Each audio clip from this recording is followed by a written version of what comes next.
When we train our mind, always remember, it is in order to gain the capacity to bring about a better world, to relieve suffering, to bring happiness. So this being said, how do we begin? First of all, adopt a reasonably balanced posture. It's not too crooked, not too sleepy, not too tense. Then you can either keep your eyes open or half closed, or if your mind is too busy, you can close your eyes as convenient to you in the moment. Keeping this altruistic motivation in mind, the first thing we need to do is to have a mind that is more steady, that is calmer, more stable and more clear. Because right now it's a bit like a hectic, restless monkey. So for that we will use putting our attention on something very simple, at the same time quite subtle, which is the coming and going of the breath. We don't see it, we hardly feel it coming through our nostrils. That is what to which we will pay attention. Now, if you find you have been distracted, which inevitably will happen, simply bring back the attention on the breath. Without further commentary. I'm no good, this meditation is not for me. That's again a form of distraction. Bring back the mind. If thought comes, just let them pass. Don't try to stop them, they are there anyway.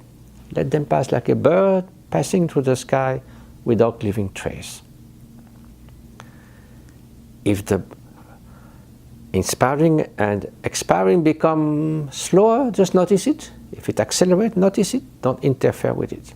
Just keep your mind slowly, breath after breath, focused on the coming and going of the breath. Very simple, but that's a very fundamental way of training our attentive presence. So let's do it together for a few moments.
As you thus breathe in and out and pay attention to the coming and going of the breath, maybe you could also try to see what lies beneath the screen or the whirlpool of thoughts.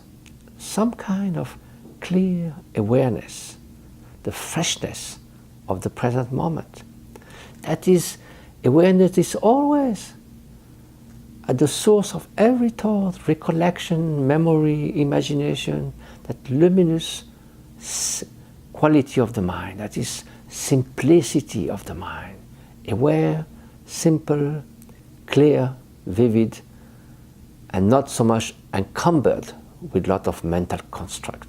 So as we breathe in and out, try to apprehend that pure, simple awareness that's always there.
then within that state of tranquility, of clarity, if some kind of quality were to manifest, obviously it won't be directly hatred, jealousy, arrogance. Those are end product of a lot of mental cogitation, construction, rumination, hopes and fear. But within that simple attentive presence, if something would be to manifest which is attuned to that state of simplicity, freedom, clarity, it's going to be loving kindness, compassion. That's more what naturally will bloom out of that state. So now let's try to familiarize our mind with loving kindness. For that, let's begin with an easy subject or object of this loving kindness, like a beautiful, innocent child for whom we only wish, may this child be happy, be safe, prosper in life. May he or she see all his or her aspiration be fulfilled. May that child become a person who brings good towards society. So only wishing entirely well to this child. And let our mind be, mental landscape be filled with this unconditional love for this child or for any other person towards whom this unconditional love springs forth effortlessly, naturally.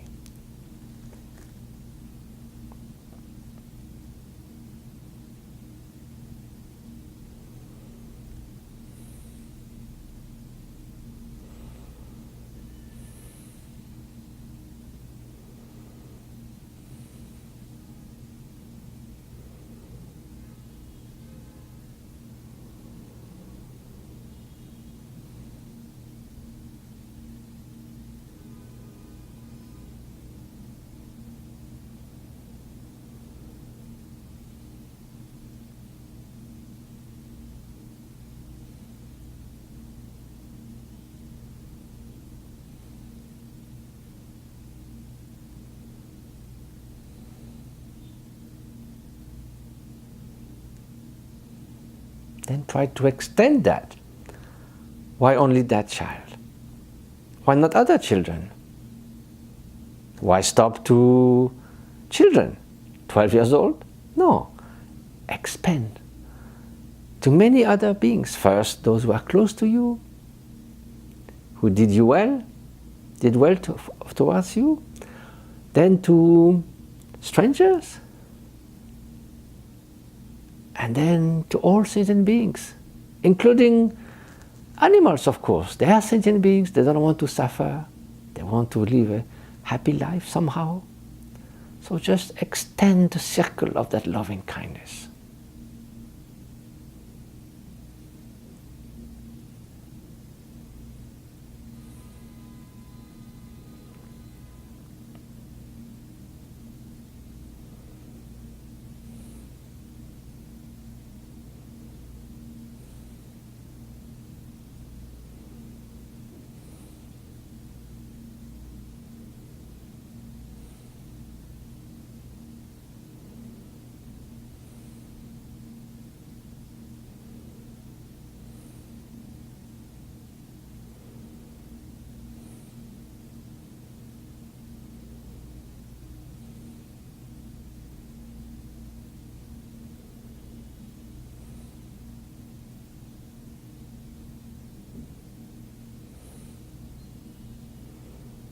Then obviously there are many people suffering in this world.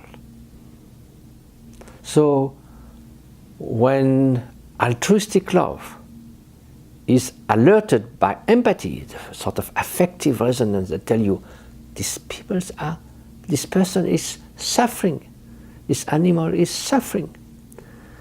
What happens is this unconditional benevolence or altruistic love turns into compassion. May I do everything that is possible, or may I have the intention, the determination to remedy to those suffering. May those suffering and their cause be eradicated. That is compassion.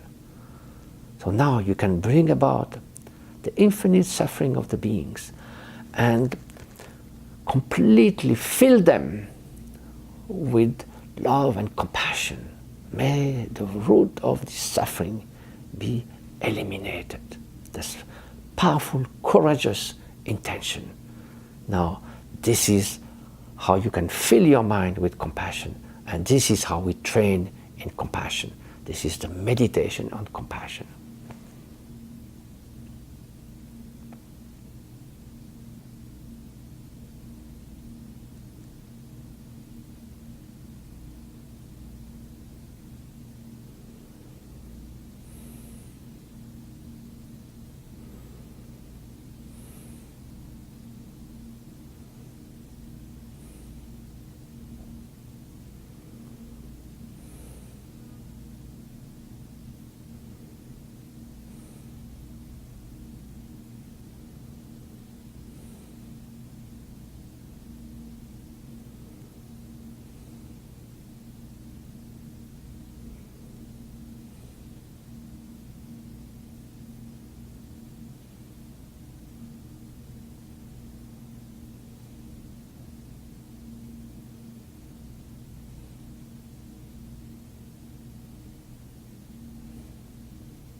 So now you might say, well, but how can I extend that to people who have been mean to me, who has harmed me? It's just almost impossible. How can I deal with them? How could I extend compassion to a bloody dictator who is harming countless sentient beings?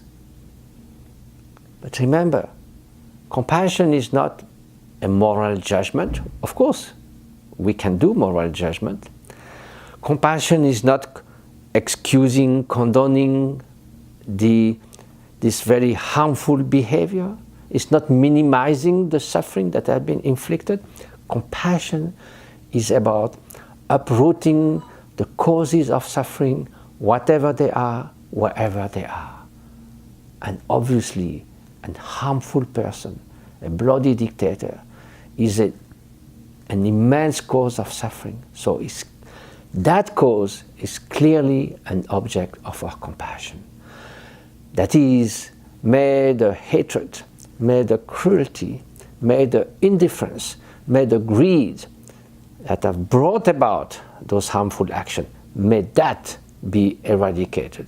And that in this way, we certainly can extend our compassion to those harmful people, just like a skillful physician seeing a mad, insane person will prevent that person from harming and then see, is there a cure? And if there is a cure, that's what a compassionate doctor should do, not just bash down the harmful person. So let's try, with this view, to extend compassion to those harmful people and wish that through many ways, to preventing the causes from arriving, to dissolving the cause when they have arrived, in many ways, may through compassion we eliminate the deepest cause of suffering in others' mind and in this world.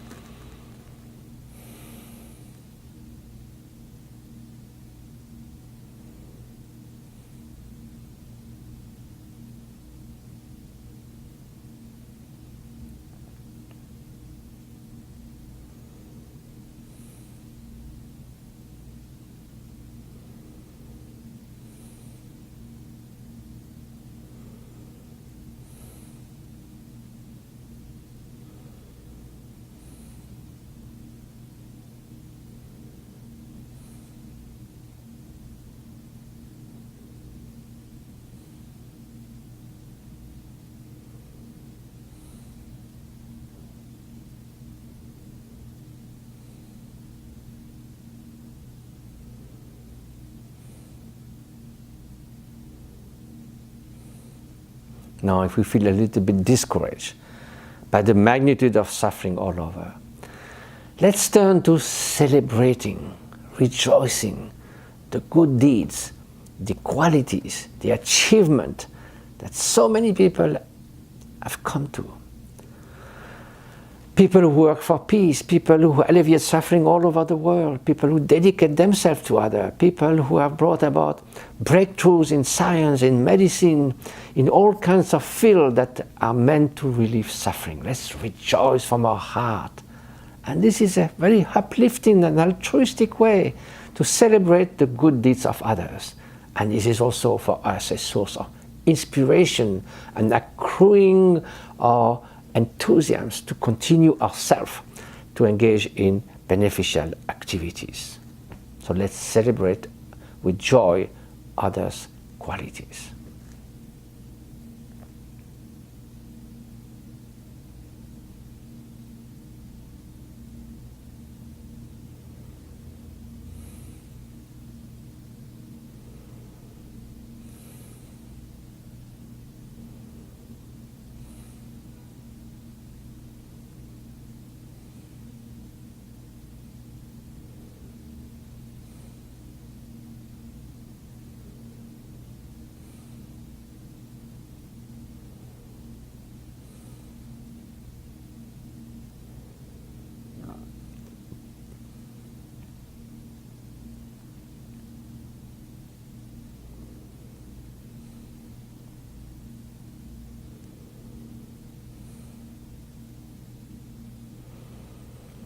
Now, regarding loving kindness, regarding compassion, regarding rejoicing in others' virtues, we cannot be partial.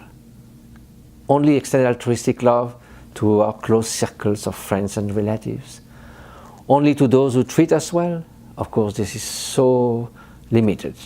It will be like the sun, decide to shine only on a few people and not the others. Doesn't work. He doesn't require more efforts for the sun to shine on everybody. It's the same. And then, of course, if some people are closer to you in your life because of life circumstances, then they will get more warm, more light, but it's not in a discriminative way, it's just because that's the circumstances of life. But still the sun shines on everyone. So with this image in mind, let's cultivate impartiality. All sentient beings, without exception, can bask in the light of altruistic love and compassion. And that includes all sentient beings. I mean, as well as humans and 8 million other species who are our co-citizens in this world. We can't forget any sentient being.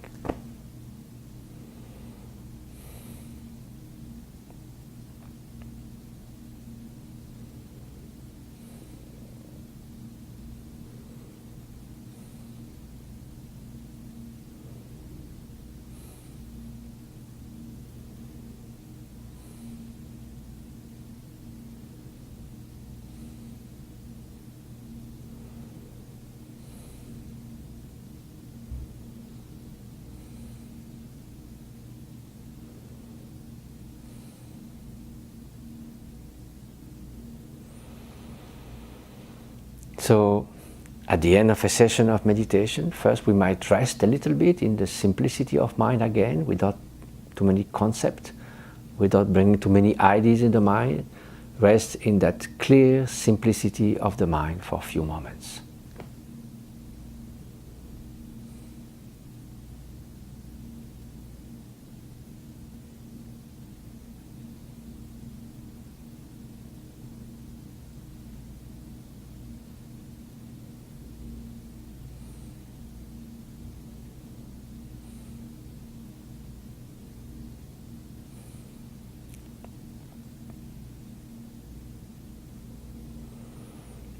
And you remember that we started with the essential motivation to perfect ourselves through mind training and meditation so as to contribute to the well-being of others. Likewise, at the end, we conclude with dedicating all the goodness we might have generated through this short session of meditation, through this merit, through this goodness, may the immediate difficulties and suffering of beings be alleviated, and the long term, may the mental delusion, the confusion, the ignorance that brings about all the other types of suffering be completely eradicated, so that being can gain inner freedom, inner peace, and unconditional love and compassion. So dedicate to that end, clearly, like snowflakes falling into a lake that will remain as long as the lake remains.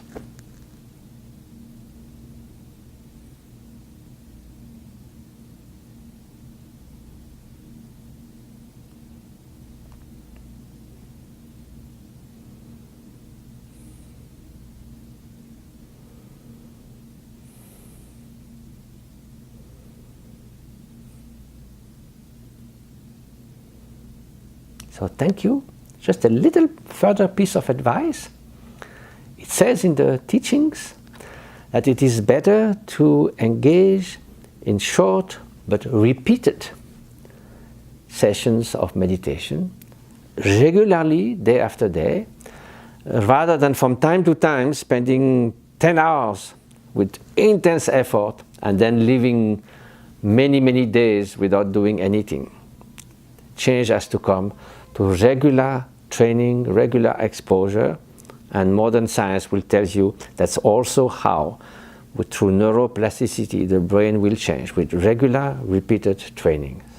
So be perseverant and be full of joy, enthusiasm, as the idea of becoming a better human being to better be at the service of others. That's the best way to fulfill both your own aspiration and that of others. So train your mind, free your mind.